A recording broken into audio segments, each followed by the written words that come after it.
गांव के बाहर एक बहुत पुराना पीपल का पेड़ था जिसकी उम्र किसी को याद नहीं। दिन में यह पेड़ सामान्य लगता था, लेकिन सूरज ढलते ही इसकी परछाई डरावनी हो जाती थी। गांव के बुजुर्ग कहते हैं कि रात को उस पेड़ पर एक भटकती हुई आत्मा दिखती है। उस आत्मा के बाल खुले होते हैं और उसकी आंखें अंगारों की तरह जलती हैं। कोई भी रात में उस रास्ते से गुजरने की हिम्मत नहीं करता था।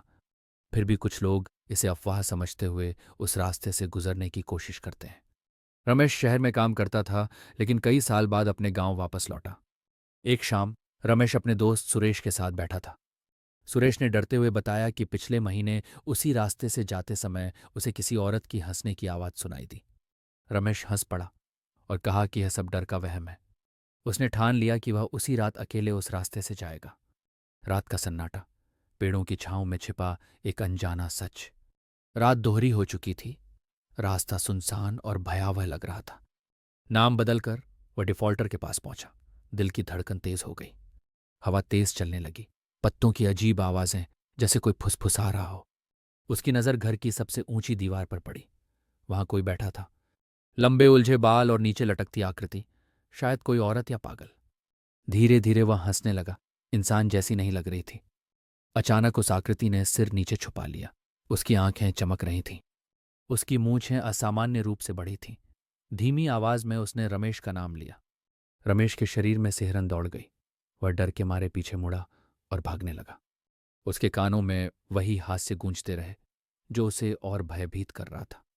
अगले दिन सुबह गांव में हड़कंप मच गया। रमेश घर नहीं लौटा था। पीपल के पेड़ के पास पैरों के निशान थे जो अचानक घर के नीचे जाकर खत्म हो जाते थे। घर के तने पर नाखून जैसी खरोंचें। गांव में एक रास्ता है जहां शाम होते ही बच्चे घरों में बंद हो जाते हैं। रात में उस रास्ते से गुजरते हुए लोगों को किसी औरत के रोने और हंसने की आवाजें सुनाई देती हैं। कुछ लोगों ने चुड़ैल को देखा जो राहगीरों को बुलाती है और विरोधी दलों को श्राप देती है। एक तांत्रिक को बुलाया गया जिसने बताया कि सालों पहले एक औरत को जिंदा जलाया गया था। उस औरत ने मरते समय बदला लेने की कसम खाई थी। उसकी आत्मा पीपल के पेड़ में बस गई। रामदेव ने कहा कि उसे मुक्त करना आसान नहीं है, और अगर छेड़ा गया तो वह और भी खतरनाक हो जाएगी।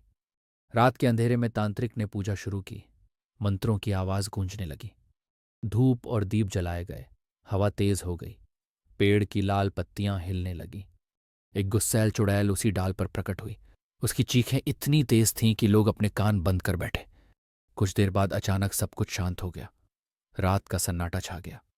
सुबह जब लोग पहुंचे तो चुड़ैल के स्थान पर केवल एक शांत पेड़ था। उसके बैल सच्चे थे। तांत्रिक ने कहा, आत्मा शांत हुई है, पर पूरी तरह समाप्त नहीं। लोग आज भी रात में पेड़ के नीचे जाने से डरते हैं। रमेश के गायब होने के बाद गांव गांव में सन्नाटा छा गया। लोग उस रास्ते से गुजरने से डरते थे और डर और रहस्य गहरा होता गया। कुछ बच्चे कहते हैं कि रात को वहां चमकती लाल आंखें दिखाई देती हैं।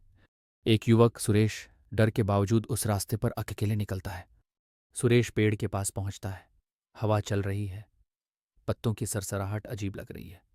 शहर की सबसे ऊंची शाखा पर वह सपना जैसी आकृति बैठी है। बाल खुले, लाल चमकती आंखें। सुरेश ठंड की लहर की तरह दौड़ता हुआ घर के नीचे चुपचाप खड़ा था। आकृति झुकी, मुस्कुराई। उसकी हंसी ठंडी और खाली थी। शरीर में सिहरन दौड़ गई। सुरेश पीछे हटने की कोशिश करता है, लेकिन जमीन उसे जकड़ लेती है। उसके कानों में रमेश का नाम गूंजने लगा। वह आंखें बंद कर भागने की कोशिश करता है। जसप्रीत ऊपर से नीचे आ रहा है। अचानक हवा तेज हो जाती है। शाखाएं हिलने लगती हैं। सुयास चिल्लाता है, लेकिन उसकी आवाज पेड़ों की हंसी में खो जाती है। जैसे ही उसने मोबाइल पर चढ़ाया, उसमें प्रार्थना की रात गायब हो गई। रमेश की परछाई दिखाई दी, जो ठीक नहीं था। रमेश के हाथ जल गए थे। वह हवा में लटक रहा था और चुड़ैल उसके अपराधों के लिए नीचे उतर रही थी। धैर्य बढ़ती नफरत के साथ नीचे उतर रहा था और लालिमा फैल रही थी। सुरेश ने खुद को जोर से खींचा और भाग निकला। सप्ताह भर वह पेड़ की शाखाओं पर खड़ी रही और रमेश की परछाई धीरे धीरे गायब हो रही थी। सुबह गांव में यह बात फैल गई। बुजुर्गों ने कहा कि सुरेश की आत्मा अब भी उसी पेड़ से बंधी हुई है। चुड़ैल की हंसी दूर दूर तक सुनाई देने लगी और कोई भी रात में उस पेड़ के पास अकेले नहीं जाता।